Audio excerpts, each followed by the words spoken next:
Bay Area is all too familiar with the opioid epidemic. Research from the Tampa Bay partnership shows nearly 3 people died every day from an overdose in 2019.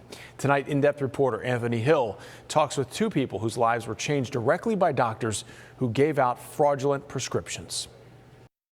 Late 90s, early 2000s, when I first started really getting into it, I remember a time when we used to go to 3 or 4 different doctors before they had the databases. Nathan Canty is a drug addiction survivor and now an advocate of overcoming addiction. He works with an organization called The Hope Shot, which is a local recovery community. He still remembers how prescription meds changed the course of his life.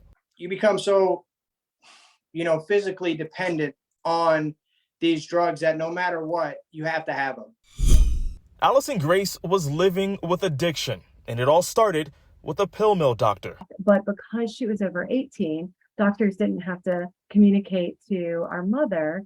And so she got addicted. There were no red flag laws back then. Jennifer Webb is her sister, and she says there weren't even any management systems back then to make sure doctors weren't over prescribing prescription meds to people who didn't need them. And she ended up becoming addicted to oxycodone, trying to get into recovery, working really hard at it. Jennifer says her sister relapsed several times, like many who live with addiction, until it got too difficult for her.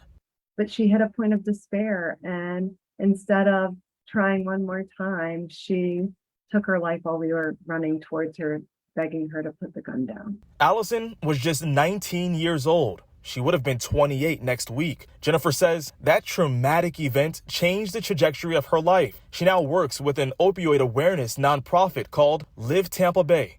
Making sure that families like mine don't have the same kind of just heartache and tragedy that my family experienced. It seems innocuous, it seems harmless. You're getting a prescription, you can justify it.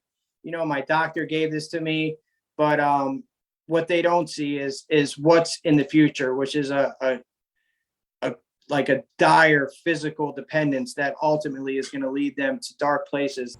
If you or someone you know is struggling with addiction, head over to our website, abcactionnews.com, where I've posted a list of resources that can be useful. In Pinellas Park tonight, I'm in-depth reporter Anthony Hill, ABC Action News.